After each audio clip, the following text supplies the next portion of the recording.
Hello, Mech Warriors, and welcome to the Mechbay, where we fix your mech and fix your game.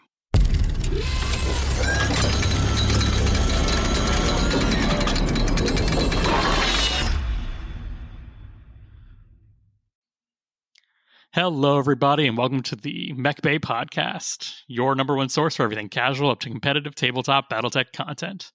I'm your host, Josh, and I've got with me today my co-host, Dustin, and we are the Mechbay. Tonight we are going to be doing our What the Faction episode on the clans. This is where we go over the factions, who they are, how they work in the lore, how that can translate to the tabletop, color schemes, signature mechs, and anything else special that you need to know.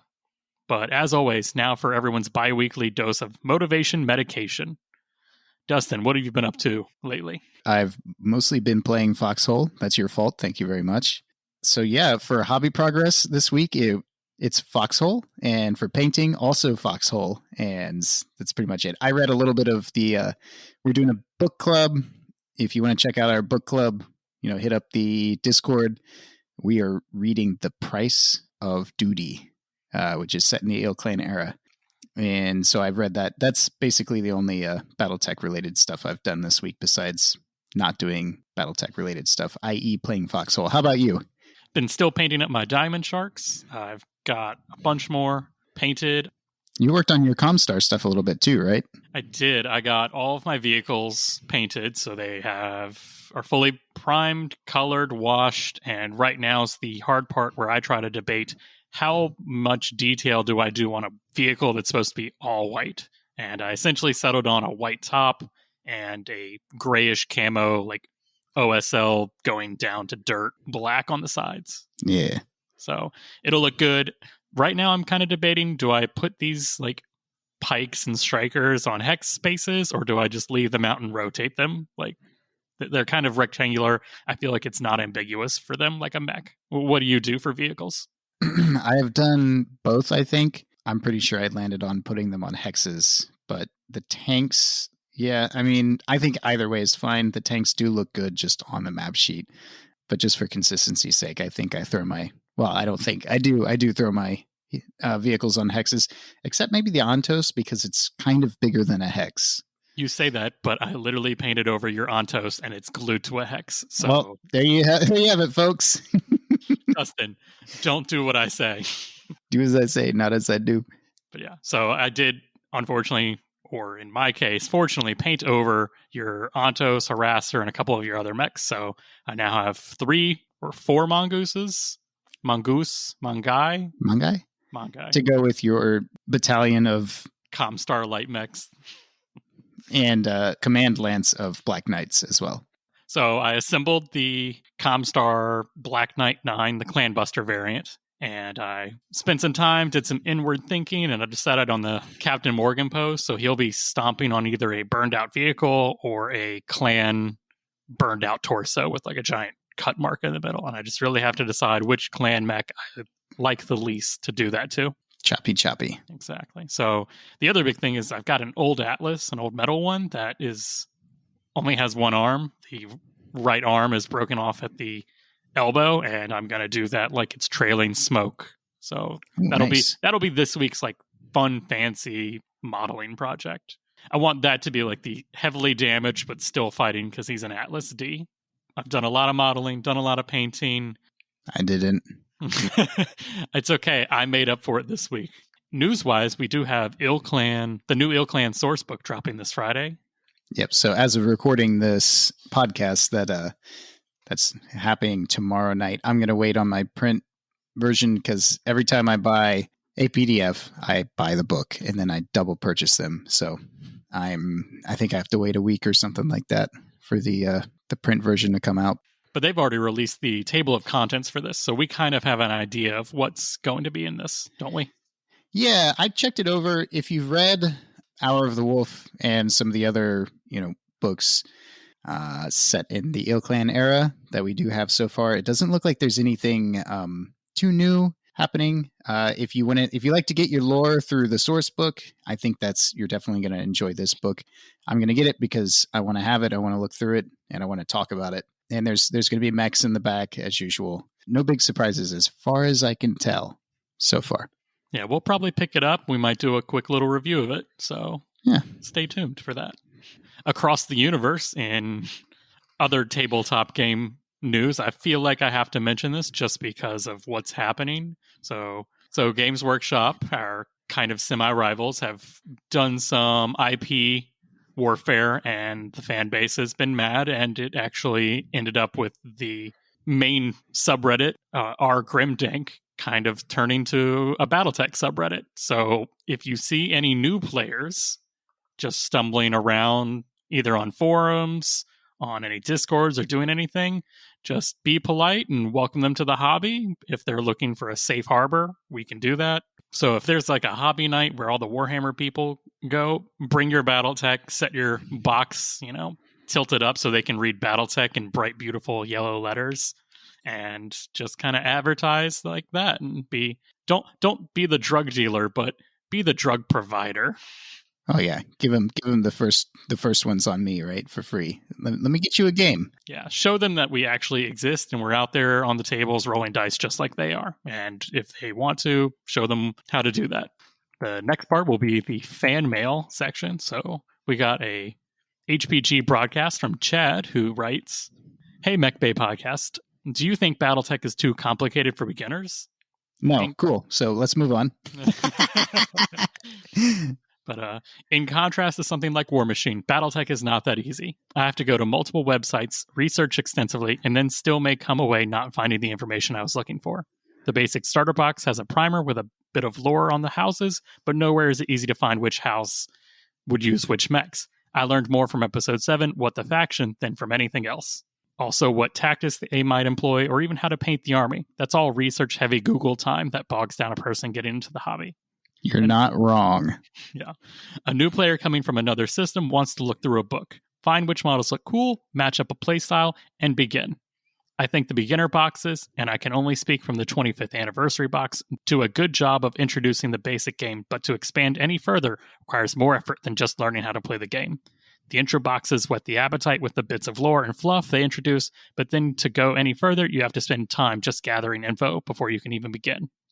Battletech is nowhere near as streamlined as, say, War Machine. I don't play 40K, so I can't speak to that. And I think this overly complex system to decide who you want to play as turns many a new player off from the world of Battletech. I think a source book for each house that is divided into eras, with mechs used, famous pilots, tactics, paint schemes, lore and fluff, and even sample lances would go a long way in helping onboard new players into this hobby. What do you think, Justin? Anecdotally speaking, I think we both recently observed this with our friend getting into Battletech. It took time, and with all the eras and the factions, and if you throw in just a pinch of analysis paralysis and you have no book to work out of, it would have been nice to hand somebody a selection of books and to be able to say, like, which one do you think looks cool? And then they buy that book and work out of that. And from a design standpoint, I can see how that could be hard to produce a product for, but, I don't know. It would be nice. What do you think? I think rules-wise, it's definitely just as easy, if not easier, than a lot of the other games out there. Oh, yes, I definitely agree with that. Lore-wise, it's because it's 25, 30 years old for some factions that you're not just wading across puddles of information, you're walking out and then there's a Mariana's Trench ocean worth of lore for a faction.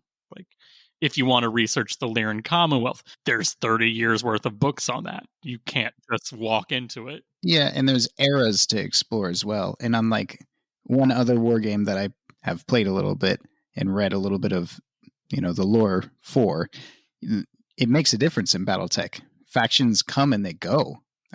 Some of them aren't around anymore, so it can be intimidating and difficult to get into. Yeah. I always say that the first thing a brand new player should do is just paint the mechs however they want. Either make your own mercenary faction, make a pirate faction. That's what I did. I kind of went like Oberon Confederacy. Like, okay, I like this region of space. I like kind of what's going on here, what'll happen here. Like, that's cool. I know enough. I'm not drowning in the information. And I just like, okay, I like a color, so I'm going to use that for them because there's plenty of space, plenty of mechs, plenty of lances that could have that. So any color works, any tactics I want to use work, and then I'm going to kind of do the buffet of tasting each faction, see what I like, see what I want, and then going from there. It's definitely a process where you have to spend a good amount of time kind of thinking, talking, and just seeing what you like. Yeah. The good part, the one thing that Battletech has going for it as far as selecting a faction is concerned, and what I did when I started playing Battletech is don't be afraid to start dipping your toes into every faction. You know, it's going to cost, especially with the plastic miniatures out these days, and you know, $20 to start up a new faction. You got a lance, boom. You know, I mean, it's kind of a cop out, but it's cheap to try out a couple of mechs that are. Yes, you have to look up the random assignment tables and stuff, and it would be nice to not have to do that. And then you can pawn off the stuff you end up less interested in on your friends, like I did. I will say is if you do like a mercenary, quote unquote, like your own homemade fan brew group, then you can throw in whatever mechs you want and just go from there. And you don't have to really find the lore that you like. You just find the mechs you like aesthetically or game wise, and you can go from there. And that's 10 minutes of work. And that's, I would say, much easier because there's only really two separate factions in Battletech, clan and not clan in the Innersphere. And those two mix eventually. So you are completely okay with getting all the mechs that in existence and just painting them the same color. Nobody's going to stop you. In other news, if you haven't picked up your Percival mech from Fortress Miniatures and Games, do so now, as the painting competition is going to end on August 14th. Remember, you can win $75 of store credit. So, all right, let's take a quick break, and then we'll get into our What the Faction Clans. Hello, we've been trying to reach you concerning your Battle Mechs extended warranty. You should have received an HPG notice about your mech's extended warranty eligibility. Since we have not gotten a response, we are giving you a final courtesy pulse before we close out your file. Please respond with the digit 2 to be removed and placed on our Do Not HPG list. To speak to someone about possibly extending or reinstating your Battle Mechs warranty, please send the digit 1 to speak with a warranty specialist. All right, and we are back in the rumble seats. Where we last left off, we had our 5 factions in the Innersphere, just duking it out, doing the 4th Succession War, and having a grand old time enjoying their new Lost tech. Yep, grinding each other into a paste in a never-ending war of attrition. We've gone from 5 to an additional 19. Or, 6 more, but we'll talk about that a little bit. We're going to be going over who these new factions are, what they are known for, some colors and known sub-factions that they have, mechs that they would normally run or have, and some tactics in the lore / on the tabletop. So we're going to start with the new kids on the block, and that is Comstar and the Com Guards. Comstar is, of course, the religious order that does all of the communications, all the fast and light communications around the Innersphere, doing all the HPG networks, and good old Holy Terra. So they want to exploit the Innersphere and continue the succession wars until they have all of the power over the successor states, essentially. Unfortunately, when the clans arrive in 3049, they try exploiting the clans to grind the Innersphere even more into the Stone Age. And then while the clans are spread out, their goal is to take over them just like they've been doing in the Innersphere. So new people, same plan was their goal. Yeah, apply the same the same tactics to the these new folks invading, but I think they realize that that's not going to work out. So once they realized that the clan's goal was Terra, they crapped their pants essentially, woke up, and they put all of their eggs / mechs into a month-long battle on Tukiid. Thankfully, they won, kicked the clans back for another 15 years. What else would you say about Comstar, Dustin? It's nice because in the clan invasion era, the Comstar actually get fleshed out as a fighting force instead of being this behind-the-scenes master, shadowy organization hiding technology from the Innersphere. They become a playable part of the game. All right, so their paint schemes are going to be mainly all white with differing levels of camouflage. They go from the pure white to white with blended in black going up, camo sides, but it's always going to be white as a parade color. Yeah, if it's white, your opponent's going to be like, "Oh, you brought the Comstar." If it's just all white, most other factions, if there's a white paint scheme, it has a secondary color. Whereas, with Comstar, it's just white on white. So you mainly see Comstar and the Com Guards running around in Star League era mechs. So that's a lot of Black Knights, Mongooses, Crabs, King Crabs, Highlanders. They have all the reserves that the Star League mothballed or still had on Terra when they left. So they have all the double heat sinks, all the Gauss rifles, all the streaks, and Artemis. So all the goodies. All the goodies. Mechs that you never saw in the Succession Wars that they had literal warehouses of. They are mainly known for the level 2, which is, in comparison to the Lance, which is 4 mechs, the level 2 is 6 mechs. In my opinion, that really helps level them out when going up against the Clan Star, which is 5 mechs. Yeah, you don't have just a giant chunky, a bunch of thick boys running up against the Clan mechs because you have superior numbers. If you're taking a higher weighted level 2 against a equivalent BV Star, it's not going to be that big of a difference. If you were taking 4, which you would have to either take extreme heavy all assaults against clan mediums. So that really helps. Yeah. They also use a lot of combined arms. So they have full infantry level 2s. They have a lot of tanks, a lot of VTOLs, and especially a lot of artillery. So they are very good at playing the true warfare, how I would say it. From a modern perspective. Yeah, infantry, lines of tanks, battle mechs, spotters, aircraft, artillery. They do it all because they have all the resources pooled into one planet, and they can afford to do that. So next we have the Free ShadowHawk Republic. Justin, what would you say the FRR is known for nowadays? Mostly not existing anymore, but the Free ShadowHawk ooh, burn. The Free ShadowHawk Republic was a former state before the Great Houses kind of scooped everything in the inner sphere up and put them under their wing, so to speak. So they were mostly conquered by the Draconis Combine. Yeah, so in 3030, Comstar goes to the Draconis Combine and the Lyran Commonwealth and are like, hey, you guys are getting a little too feisty. The Lyrans are too friendly with the Federated Suns, so we're going to create a buffer state. And Comstar asked the Draconis Combine to give up the Free ShadowHawk Republic area. The Lyrans were completely happy with this, but the Draconis Combine was a little more needed persuading. So Comstar actually gave the Draconis Combine a lot of pristine Star League era technology mechs, like Battle Masters with command consoles and ERPBCs and other high-grade technology that was almost fresh out the factory. They took out some of the high tech, but left some of it due to bad paperwork, essentially. And thus the Free ShadowHawk Republic was born. And that was just really to drive a wedge and diffuse tensions between the Draconis Combine and the Lyran Alliance. With that, the Draconis Combine could focus on the Federated Suns, and the Lyran Commonwealth could focus on Merrick's, essentially, and Liao.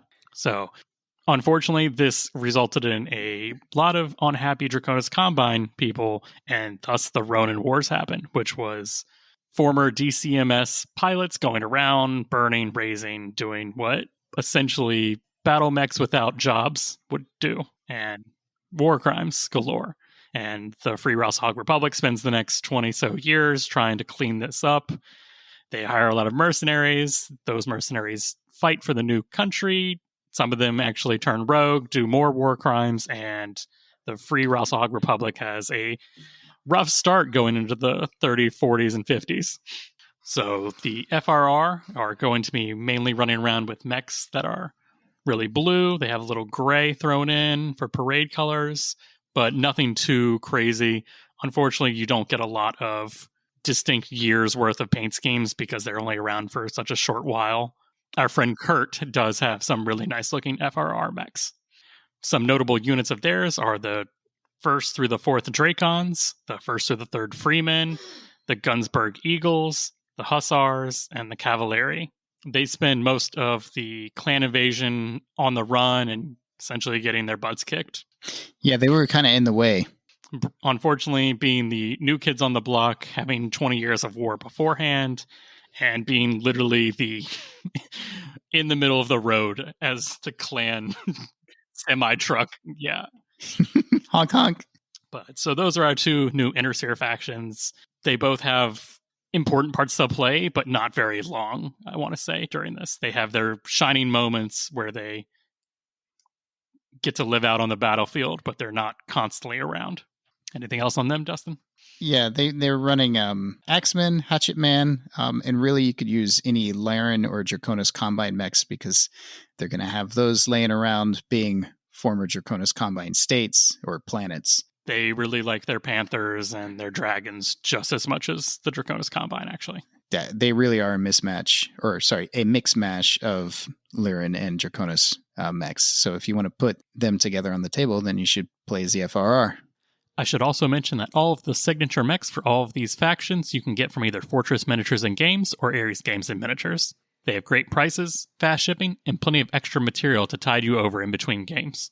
How would you play them on the tabletop? With the prior knowledge of how the Lyrans and the Draconis Combine fight, as a player on the tabletop, I'd probably take what I prefer the most, use the best parts, so to speak. So if I liked running, my light mechs, I might play them more like the Draconis Combine with, a distaste for the medium mechs. But if you like your assaults. Yeah, things get more interesting for them as they go along. They kind of develop more of an identity as the years happen, and certain clans take up residence and merge their cultures together, essentially. But right now, it's really going to be close range with some melee. But they do have a lot of nationalist and patriotic pride, so I would consider them not using force withdrawal. I'd want to say they would play till the last man and proving themselves. They do have, I don't want to say suicidal grade pilots, but they are willing to give their lives to the state very easily and happily. So that's enough of the Intersphere. Let's go to the actual clans. First, we have everyone's favorite, Clan Wolf. Yeah, a lot of the initial, so like the Blood of Kerensky, the Warrior trilogy is told through a lot of perspectives, but a lot of Clan Wolf perspective. I think it would be safe to say that, especially in the time, they're kind of an author's favorites when it comes to the clans. So you see more humanity in the Clan Wolf, characters than you see in some other clans, which makes them easier to identify with and to like. They've got plenty of plot armor. They have a fun interaction with Phelan Kell of the Kellhounds. Let's see, what are some other stars? Natasha Kerensky, everybody's favorite. They also were the clan responsible for sending the Wolf's Dragoons into the Intersphere to scout for Clan Wolf. But they're kind of billed as being the smarter and more cunning clan, more mature and less reactive, I guess, than some of the other invading clans, especially the Crusader clans, which we'll talk about them more in just a moment. So you actually play the Clan Wolf, Dustin. So what do you like about them? Well, Clan Beta Galaxy was an easy color scheme to paint, so I painted them first when I was... the worst. You were the worst person for BattleTech. I just need you to know this. I'm leaving this in there, and you were the worst. This is what the podcast is actually like in between the editing people. I know. All right. What was the question you asked me? Why do you actually play them? Why do I actually play them? I mean, you're asking me why I play them. So I like Clan Wolf. They got some of the iconic mechs. Nobody hates the Timberwolf. I think it was the mech you saw in the late 90s. The Gargoyle is a nice mech. I know a lot of people don't like the Gargoyle, but how else are you going to get a Clan Assault mech on the table for 1,500 battle value? Ice Ferret is like one of the best clan medium mechs. Fight me. I haven't put the linebacker on the table yet. Now I'm just talking about their mechs. You always do this. You always I ask you a hard question and you skip to the next thing. I know. I don't know why. I don't know why either. I don't have an answer for that. I mean, my answer for the question... you know what? Fine. Let me. No, it's not. I have a real reason. Do you have a real reason? I don't do. know anymore. I'll start over. So when I was 7 years old, I played Mech Warrior 2, and you could play as either Clan Wolf or Clan Jade Falcon. And the wolf icon, looked cooler to 7-year-old Dustin. So I played as Clan Wolf. Now, I didn't absorb any of the lore, and there was plenty of it in that game. But I think in some sort of subconscious level, when I came back and discovered the tabletop game, 20 years later, I would like to say that I have free will and I picked Clan Wolf, but I think they were just familiar to me. And then I found out that they have plenty of plot armor and they weren't going to go anywhere. So if I painted up Clan Wolf mechs, they weren't going to become irrelevant as far as I could tell. I thought they were a safe bet. Yeah, unlike the Free Ramshackle Republic and Comstar. Or the Oberon Confederation. The other 3 factions we've mentioned today live about 20 to 2 years from now. So for parade colors, you're going to see a lot of Clan Wolf Beta Galaxy because they're easy to paint. You put tan on the top and gray on the bottom. And after you prime something black and you throw a little white on it, it's gray, which is one of the first clan color schemes that I painted because, yes, it was easy. And I was much newer painter back then. I've also picked up Clan Alpha Galaxy, which is mostly green, forest green with accents of gold and tan. So you would say if you couldn't decide on a clan paint-wise to do, that they're pretty easy. Yeah, I would say definitely. So their signature mechs, like you said, are the Gargoyle, the Timberwolf, the Linebacker, the Ice Ferret, the Pouncer, and even the Adder. So they, through cunning and guile, have taken some of the best mechs that the clans have produced and are using them to their fullest. Yeah, they've stolen a lot of Smoke Jaguars, Toman. The Ice Ferret, their most popular medium mech is produced by Clan Ice Hellion. So lots of trials of possession. How would they work on the tabletop? Well, in a theme that we're going to hear a lot tonight, they like maneuverability and they like hitting hard. They also bring some staying power to the table. I think this kind of plays to their well-rounded ideology. They use their cunning and guile, but their Toman reflects a flexibility. So they kind of, I would say, run a good balance of speed, armor, and firepower on the tabletop. They're definitely, I want to say, a traditional clan, but they're willing to kind of bend the rules to win the day. Yeah, I'm trying to remember what they are not the tightest adherers to Clan Zelbrigan because they don't have their heads so far up their you-know-whats. Kind of catch on to what the Inner Sphere is doing maybe a little faster than everybody else. They're con and spends a lot of time trying to get into the head of Comstar's head man, and they do their battle of wills to see what each other is going to do. Right. So the next clan of the day is Clan Smoke Jaguar, and they are fierce crusaders. They are known for being vicious and bloodthirsty, and they are, in my opinion, what gave the clans the bad reputation for brutal warriors when they first encountered them. The Smoke Jaguars have really developed a reputation even within the clans for being swift and merciless when they're challenged by either lower caste or even other clans. They always try to respond lethally. The Smoke Jaguar read, and when I say read, like their philosophy or their culture, is to place the honor of victory a little higher than the individual honor of the individual warrior than certain other clans do. And this kind of explains their, especially to other clans, maybe less honorable individual tactics to win the day. And they really didn't like the Inner Sphere people and didn't really care for them that much. Don't the Smoke Jaguars kind of nuke a city from orbit? Yeah. Yeah. They kind of nuke a city from orbit, which is a little frowned upon, even amongst, especially amongst the other clans. But, it's they are very sore losers when it comes to losing against the Inner Sphere. They think it's completely beneath them. All right, so these Smoky Jags are really known for the Direwolf, the Mad Dog, the Stone Rhino, the Stormhawk, and the Warhawk. So they like their hawks, and they like them big, and they like them full of weapons, actually. Like I was talking earlier, with the spots and the grays, there's lots of spots and grays and some streaks when it comes to painting up the Smoke Jaguars. It's funny because you would think a Jaguar would be all black, but they really went the other cats like stripes and leopards and all that. Take that how you will. So, Josh, how would you say the Smoke Jaguars play on the tabletop? I would say you have to run them brutally and aggressively. If you're trying to play like they would on the table, you can't hold back. You can't hide behind the hill and try to outsmart your opponent as much as just outbeat your opponent. Show them why you are the best clan in your mind. Put your Direwolf right in the middle of the table, issue the challenge, and just slowly or fastly for a Direwolf, walk up into their lines, just shooting everything with nothing held back. You're not really caring about losses or damage. You're just caring about beating the opponent until he's nothing. And make sure you're prideful while you do it, especially to a fault. Reading Forever Faithful has really shown the Smoke Jags are just don't accept losing. So whatever you do, you can't lose. So if you go down, you're still fighting. If a normal pilot would have ejected or forced withdrawals, no, that's more time for you to be redeeming yourself and killing. Yeah, they're I'd say one of the biggest fans of the might makes right. That's kind of a credo amongst the clans in general, but they really take it a little they over think the they top. are the mightiest, so Yes. they are the rightiest. For our next clan, it's Clan Jade Falcon, and they are also part of the Crusader faction. The other bad guy. Somewhat like the Smoke Jaguars, they are more so leaders of the Crusader faction, and they prize strength and scorn weakness in general.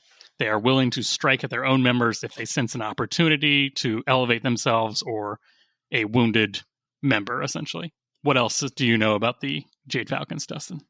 Yeah, I mean their culture is to be a bunch of jerks and be villains. Yeah, they are kind of seen as the antagonist in the same faction against Clan Wolf, but they are trying to prove themselves and will really want to establish themselves as the purest part of General Kerensky's vision. So they will be hitting hard and fast with a focus on maneuverability. They will take great pleasure in their honor duels and bachals, and they will do so with the utmost brutality known from the clans. Don't you dare refuse their bachal. Some signature mechs of theirs are the Summoner, the Hellbringer, the Kit Fox, the Night Jeer, and the Turkina. So they also like them a little bit larger and heavier hitting, but their light mechs are just as deadly and lethal. Yeah, whereas, Clan Wolf was playing a balance between the armor, the firepower, and the maneuverability. The Jade Falcons, because they like their duels so much, really push for maneuverability and firepower. So, the Summoner is famously under armored, as is the Hellbringer. So they want to get to the fight quickly. They want to, end it before it begins. And if you got lots of guns, you can do that.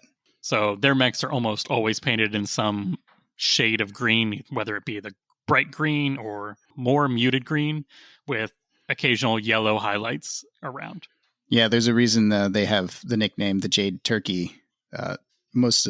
Just about all of their color schemes, you're going to see a lot of green. So how do they play on the tabletop for you, Dustin? I mean, yeah, I'd play them, blitzkrieg, lightning fast, hit hard, run hot, keep your target movement modifiers high with those jump jets. Yeah, no mercy. They're very strict followers of Cellbringen, to a fault. They, one of the first clans that are very exploited by the inner spheres, not playing by the rules. Have you seen the Somerset Strikers? Yeah, so strict adherence to Cellbringen. I would observe that on the tabletop when I was playing Clan Jade Falcon. So if you're playing as them, definitely call out some bachals, but don't you dare take away any of your weapons to make it fair. Yeah, don't shy away from the fight. So for our next one, it'll be Clan Ghost Bear, our other co-host Kurt's favorite faction, and they are staunch wardens. Other good guys. So the Ghost Bears consider themselves, and above all, the family. Like they are a clan with a lot of inner patriotism, I want to say. They will fight for each other more so than for honor or for other valuable concepts. This kind of unity gives them their strength. Like, I don't want to say they really do the bear and cubs thing to 11, but it's honestly the best way to describe them. They do have a mech called the Bear Cub. So they will invade, but they won't be like brutal oppressors doing so. Like one of the favorite things that I know about Battletech is Clan Ghost Bear will land on a planet.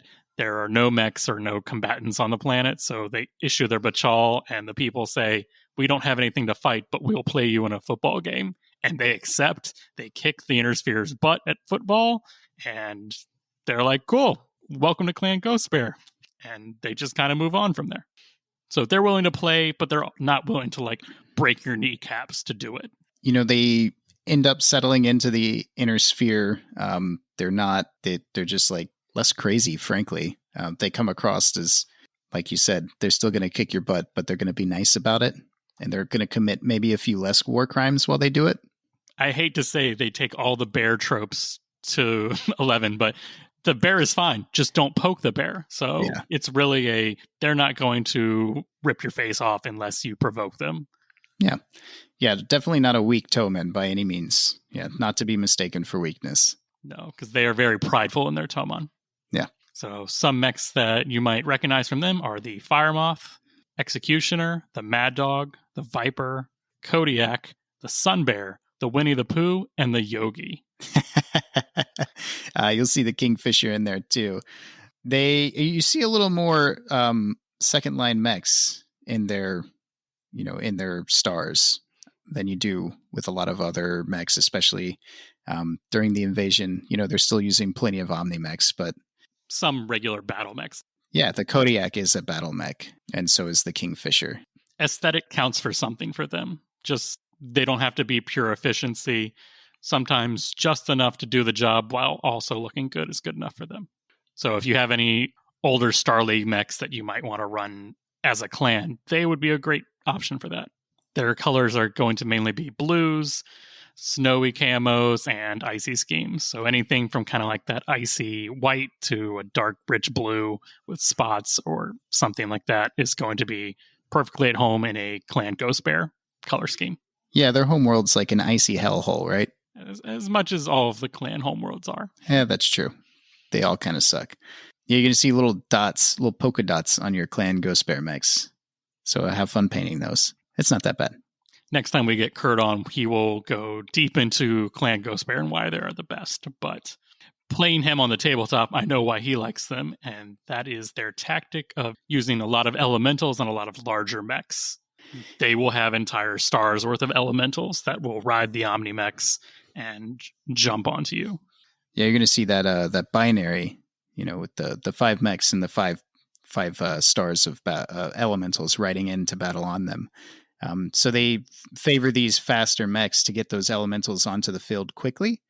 Bringing the elementals to the table and leaning on them so heavily is going to, really change up the playstyle because, like Clan Jade Falcon, they hit hard, they hit fast, sometimes lacking in armor or heat sinks. A lot of their mechs can produce some serious heat. The Mad Dog, the Kodiak can run very hot if it wants to.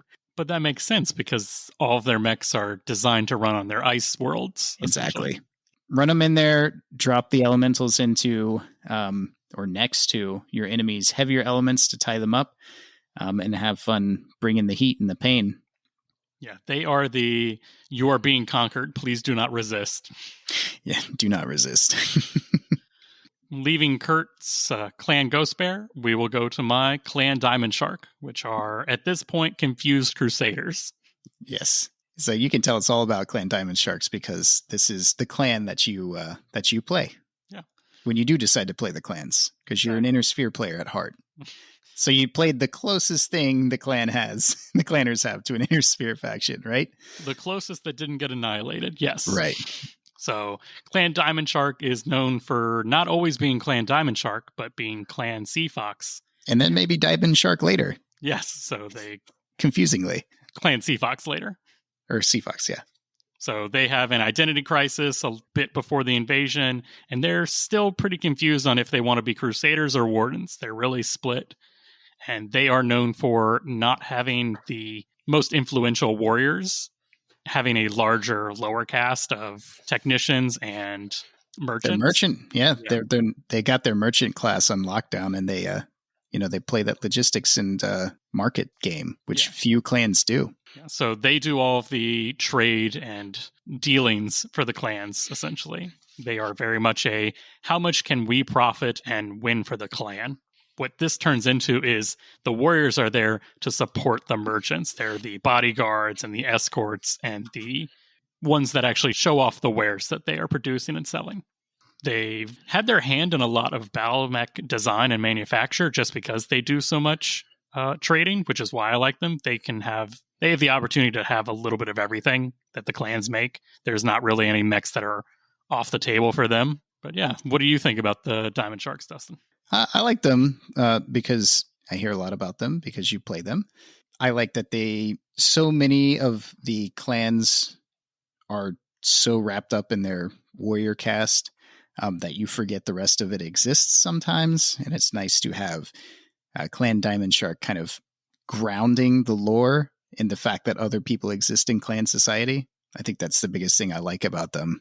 Yeah, their warriors tag along for the invasion to win honor, but the merchants tag along to make money, which I think is hilarious. It's pretty smart too. Yeah, they get blamed. It's not always, wonderful for them. And then Tukiyid happens, and then they lose most of their warriors, and then they get just dominated by the merchants. So, how do you paint your mechs up? I do the Alpha Galaxy, which is blue and black, but you can also do red and green for the Freeborn Warrior division. Ooh, Freeborns. Oh, we forgot to touch on that with the Clan Ghost Bears, the only one of the few clans that doesn't hate Freeborn clanners. But yeah, and the other Beta Galaxy is blue and green. So they're going to be blue, green, and red essentially, but not as like aquatic almost, not as water looking as Clan Ghost Bear. For some reason, they have blue down to a T, and Diamond Shark is blue and green or green and red. Yeah, I really like that blue-green fade on the Beta Galaxy. Their signature mechs are going to be the Piranha, of course. So I hope you like your 12 machine guns.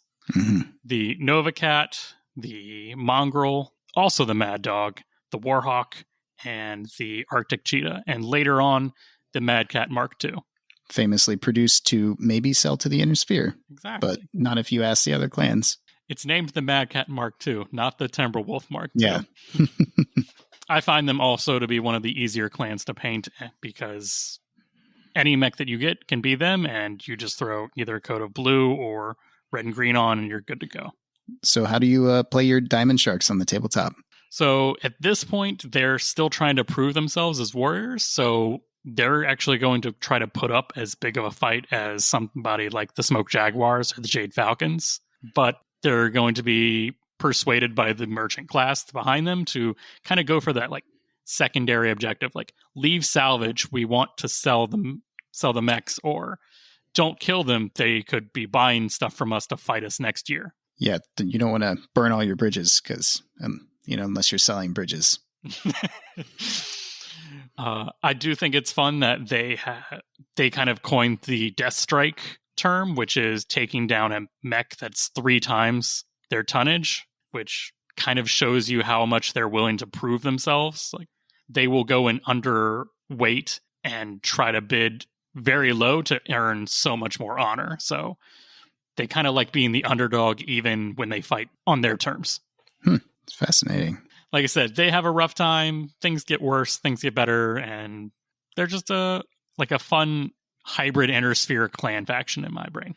Anything else on them? Sounds like you covered all of it. So another Crusader faction. This is Clan Nova Cat. So the Nova Cats also tag along for the invasion, not as one of the main invading clans, but they were in reserve. Were they in reserve? Yep. They fight a little bit on Tukiyid. They have some famous fighting styles that we'll go over in just a minute. So the Nova Cats are probably most known for having their like vision quest, which is where they will have like a token item or totem that they'll focus really hard on and try to see, prophesize, and do like little future scrying. They literally come up with a prophecy. It's a little kooky, especially because some of the other clans are so grounded in like the brutal reality of killing people and being good at everything. And Nova Cats aren't so wrapped up in that. I mean, am I wrong in saying that? They kind of get their butts kicked into taking that to 11. Yeah. They like to think of themselves as a traditional clan, and once they lose so many of their warriors, they kind of think, okay, well, we didn't look into the prophecies hard enough. Let's do that now. Yeah. Famously, I think they typically have 2 cons, don't they? I believe so. Yeah. Which is pretty neat. It's kind of cool and Spartan of them to have 2 leaders and to have 2 people in such a culture of superiority and being better than your rivals. It's like literally what the clans are built on, that they could broker some sort of power agreement amongst the highest position of the clan in the con. So they are also known for being at the Battle of Luthien and trying to fight House Karita when the Wolves Dragoons and Kellhounds show up to help them out. Unfortunately, this was probably their big before Tukiad battle, and it did not go well for them. So losing is kind of what they're known for in the lead-up books. Yeah, they end up being a clan that kind of hangs out in the inner sphere and are given space to live in the Draconis Combine space, right? For a while. For a while, yeah. So their signature mechs are the Supernova, the Huntsman, the Shadowcat, and I added this in here because I feel like it should be known as the Jenner 2C. So if you like the Jenner, but you've played MechWarrior Online, you've definitely fought the Jenner 2C. Yes. Lots of missiles. Lots of SRMs. But camouflage or paint scheme wise, they use actual camouflage most of the time.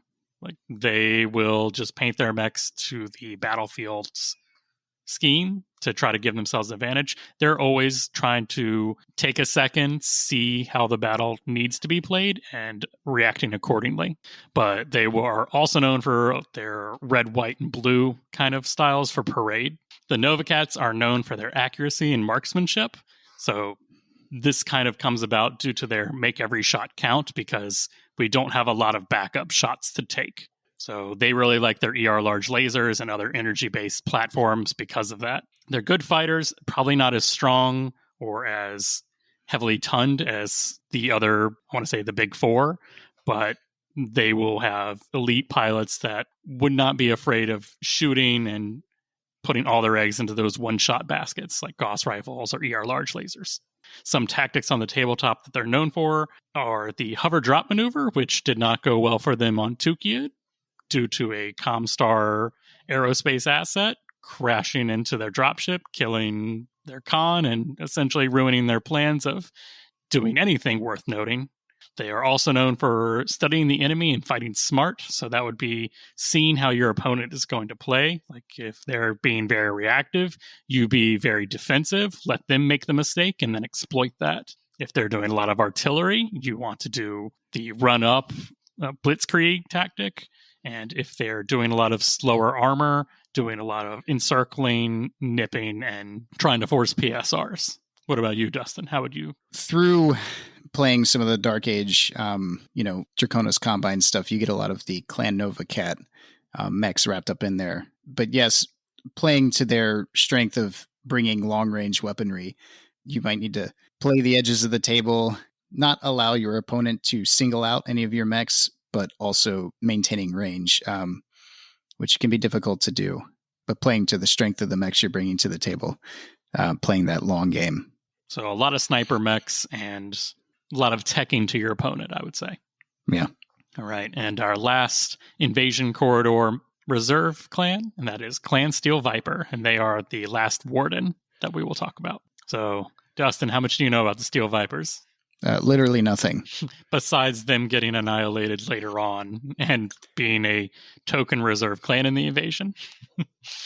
The Vipers are kind of internally obsessed with purity and believe that following the guidelines laid down by their founder, Sandra Mercer, are kind of their way of seeing Nicholas Karinsky's idea of the clans come to fruition.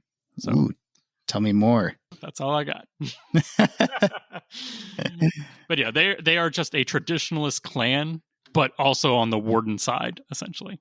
Yeah.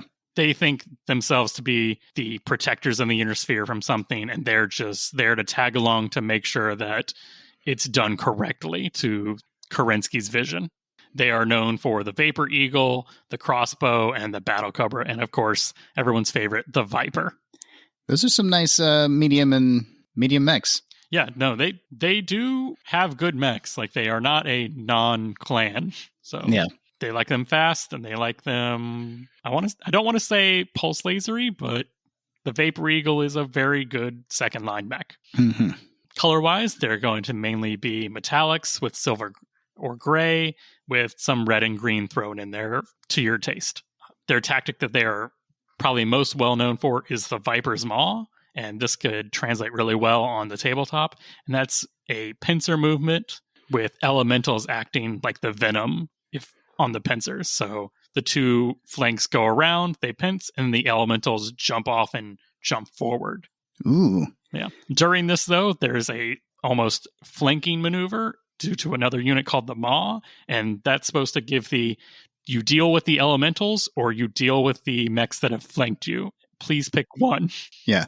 The damned if you do, damned if you don't. Yeah, the harder your opponent's decisions, the better job you're doing. So I would run these very much like almost Clan Ghost Bear, but avoiding the center of the table, which is what Clan Ghost Bear I feel like would do the most.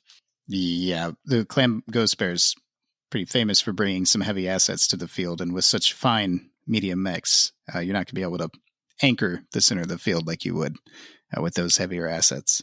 Still a great clan, very fun, very fast, but also punching, I want to say, above its weight.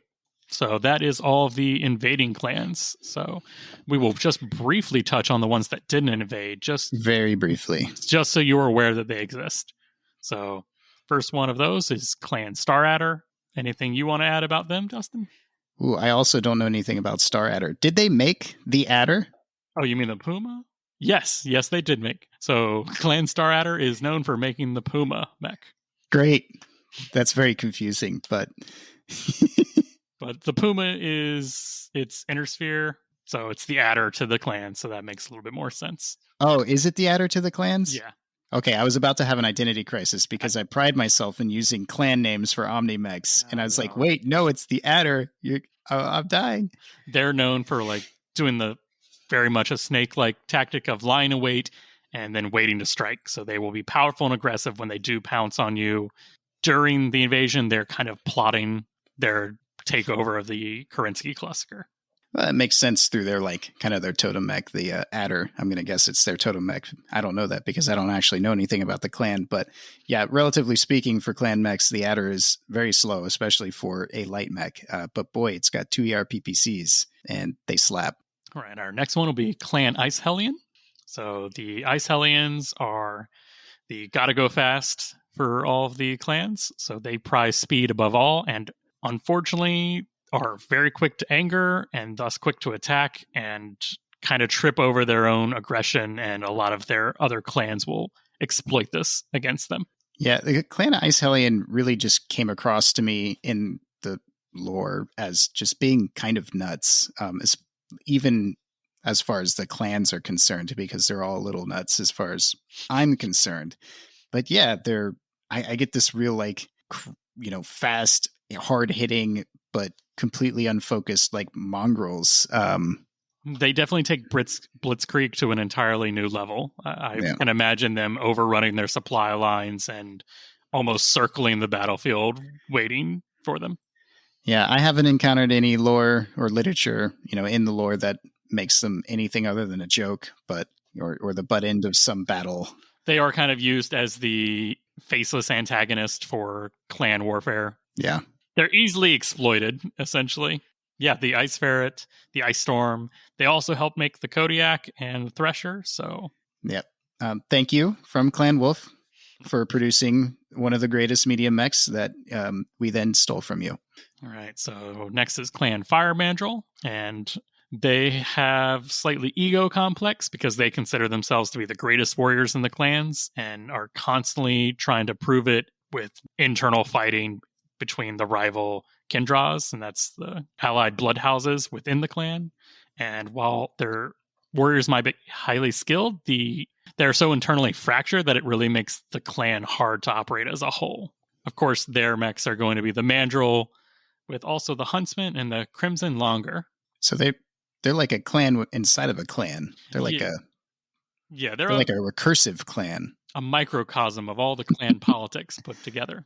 And they trip over themselves while they're doing it by the sounds of things. Even more obscure, Clan Coyote.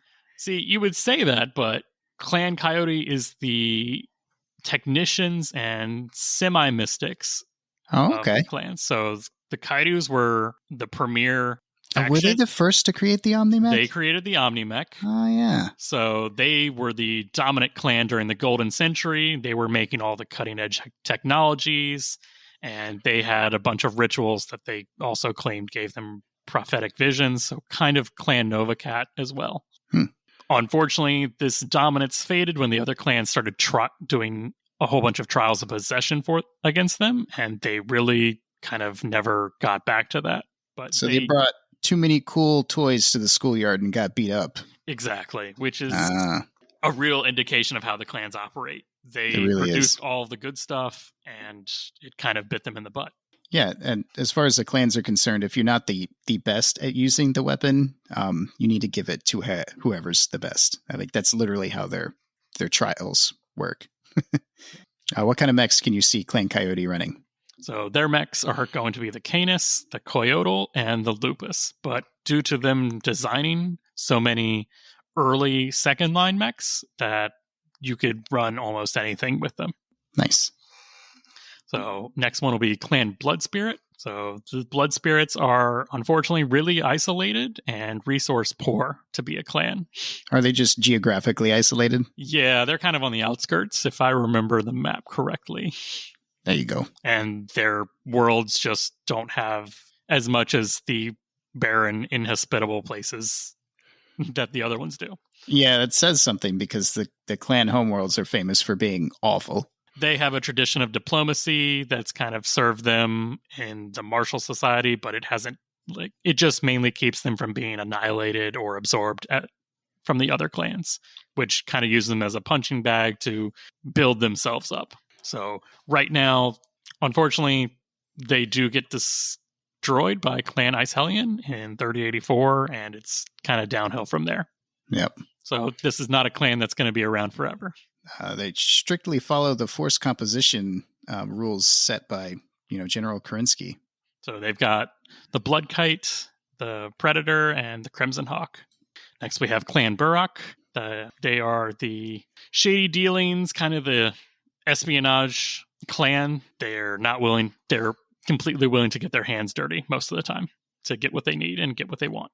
Oh, that doesn't sound honorable. Yeah, the clans that didn't invade are kind of either staunch traditionalists or very off-brand clan. Yeah.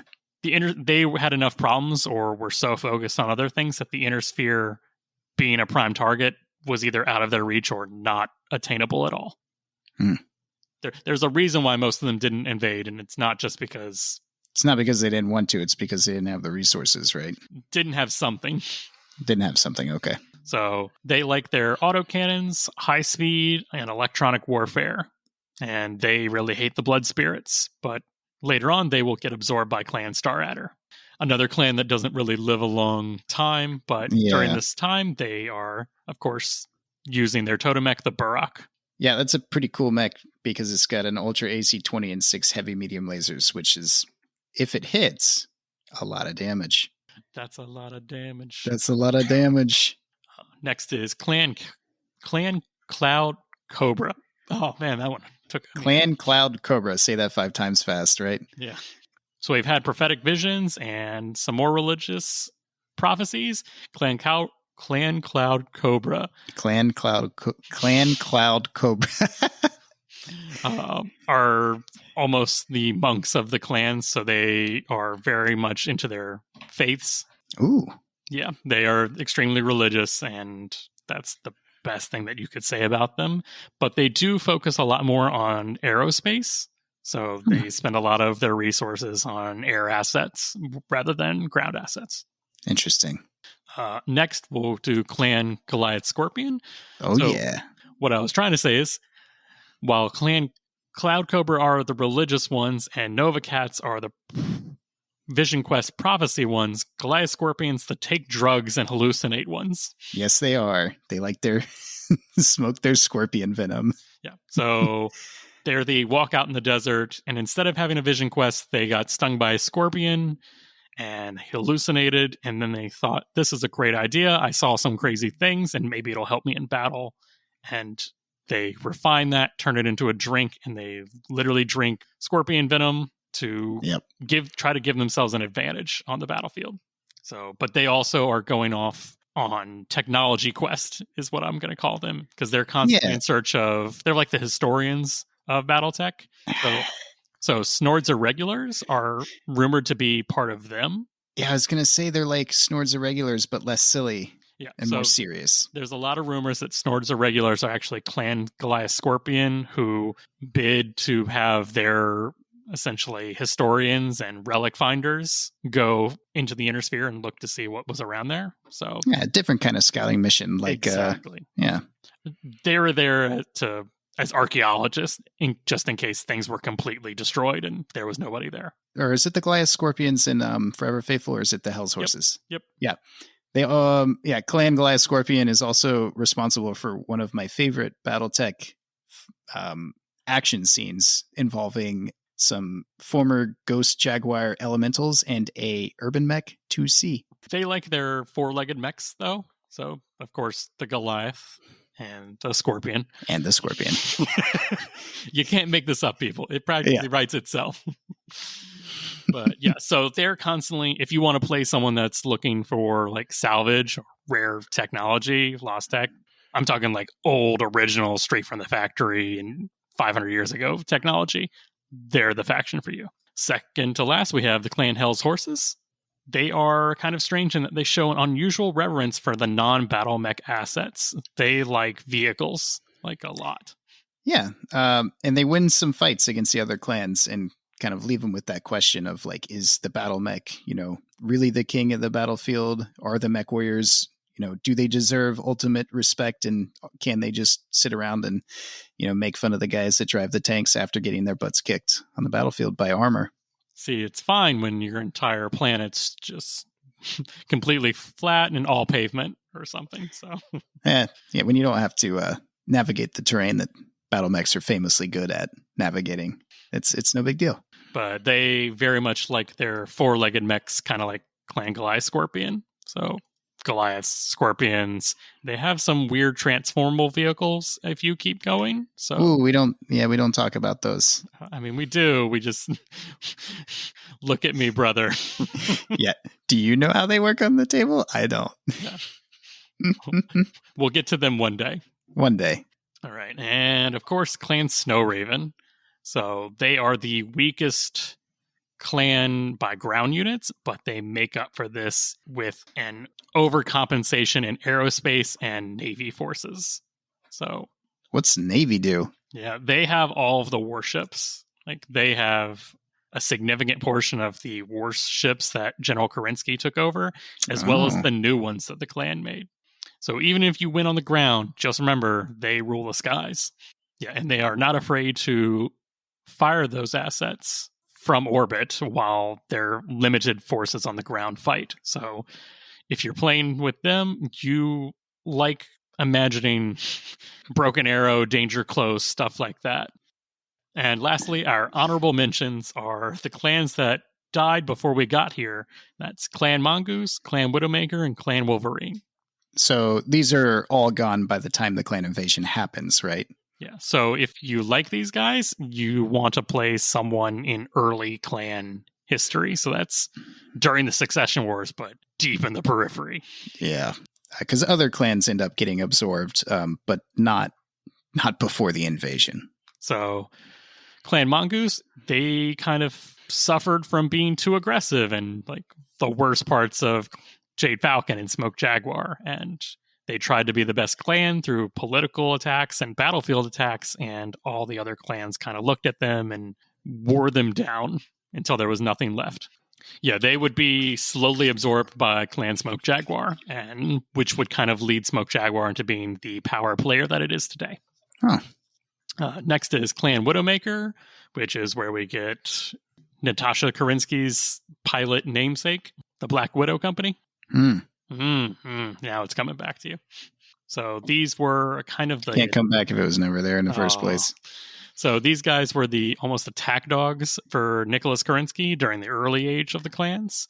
Oh, so they're like special ops guys. More like rabid dog on a leash. Like, don't mess up or I'll send the Widowmakers against you.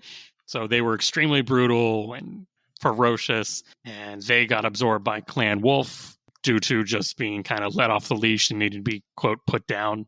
That's where we get Clan Wolf kind of becoming the major player that it is today. And lastly, we have Clan Wolverine, which was, of course, destroyed by Clan Widowmaker to make an example of what happens to clans that act up and act unclan-like. it's heavily hinted that Clan Wolverine is running around somewhere in the periphery to this day, right? Yeah. Doing strike and fade, raid, objective raids to get food. Yeah. Quote unquote, the Minnesota tribe. Yeah. There's a certain author that talks about them a lot, and I really wonder if some surprise book is ever going to happen, but maybe not. Who knows? I think that's in the breaking case of complete BattleTech universe breakage. Bring out Clan Wolverine. But during Tukey, one of the clans finds a blood sample of a pilot, and it leads them, and it like flashes back as Clan Wolverine blood, and it kind of freaks them out, and then there goes on like this giant hunt to hunt down the remnants, because if you annihilate a clan, you have to leave no traces of it. So you gotta annihilate them. Yeah, so there's a chance that some of them joined up with Comstar or did other things. So they're a good, hey, I want to play a clan with Intersphere mechs that don't really do anything officially clan.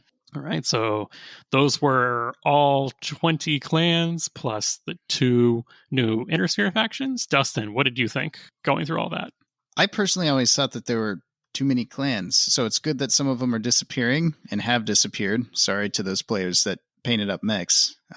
You say that, and that's exactly my thought. That it's a bit overwhelming. It's overwhelming. It's good that they only did the 7 that actually fought. Yeah. I mean, how else were you supposed to flesh that out? It's almost like, when they were fluffing up the clans, a writer was like, yeah, Kerensky made 20 clans. And then somebody was like, wait, really? 20? Oh my God. We have to do 20 factions. And some of the factions suffer clearly with a lack of lore. We could do episodes on Clan Wolf or Clan Wolver or Clan Jade Falcon. Yeah. The big 4, the Nova Cats. But yeah, Clan Snowraven. I mean, I think they do stuff later on, but it's almost like just to show that they're more almost there only as, hey, don't forget, warship combat still happens occasionally. Yeah. Clan Burrock. I knew about the Burrock, the mech, before I knew the clan existed or that it was their totem mech. Yeah, I tried to list all of them from memory, and I think I got to Goliath Scorpion, and that's when my brain shut down. Yeah. So I do agree that there are too many to pick from, and that's why I wanted to do a What the Faction Clans to give like someone a representation of all of them on the plate. Yep. But at this time, there really is only 7 with a couple extras thrown in. But there's always that outlier, that one person who's really into playing Clan Blood Spirit. You'll find them. Yeah, we know a guy on the Discord. I'm not going to mention names, but he really likes Clan Blood Spirit. And his quote, really disappointed with what happens. This one's for you. But yeah, like I said, picking a clan is really just, do you like the color and do you like the lore a little bit? Because play-wise, they all play roughly the same, which is bidding, Zelbringen, and trying to get bondsmen and trying to win honor. Like that is the end goal of almost all clans, with little secondary and tertiary objectives thrown in for flavor. Yeah, and especially in the clan invasion era, much like in 3025, where you can call anything salvage, you can call anything, any clan omnimech makes sense in just about any clan Toman, because they were always, doing their trials of possession and taking out DACA and stuff on the field. So there's no wrong answer for picking a clan, no wrong answer for painting your clan. If you call your guys Clan Wolverine, that's okay. Call yourself Clan Widowmaker. You're technically calling yourself Clan Wolf. It's okay. Yeah, it's fine. Yeah, so just pick one that you like the look of, pick one that you like the lore of, and just remember, kids, have fun with it. And just a reminder, don't forget to head over to Fortress Miniatures or Ares Games and grab some of these mechs. You too can relive the clan invasion. If you want, you can reach us on our Discord, which I will probably leave an actual link in the show notes if you want to join that this time. Yep, please check out the book club. Yeah. If you're trying to actually, read book or read lore and you need a little bit of a fire under your butt like I do, this is kind of what we're putting this together for. It's funny because I know the lore and I don't care as much about it. I'm more on the how do I play it on the tabletop. And you're the opposite, but I don't know as much lore. Yeah, I got to get my reading in. So the book club is a great way if you just want to read the books and actually just talk about that one specific book for a while to do that. Yep. Oh, yeah. Yeah. And of course, the talking about the books part is an added bonus to actually reading the stuff and having a due date for your book report, your verbal book report. No grades, but there will be a test at the end.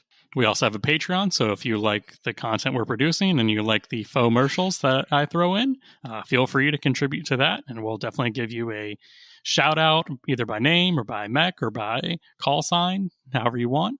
Or if you want, we can do a custom commercial for you, just because that's something I really enjoy doing. We're going to be bringing our podcast to YouTube and maybe some, painting tutorials and stuff. That's all in the works right now. So you can look forward to that too. So if you guys have any questions, send us a email at the Mechbay podcast at gmail.com or on Facebook at the Mechbay podcast. Yep. Don't forget to check us out on Facebook. Thanks for listening tonight. And just remember, everyone, through salvage, all things are possible.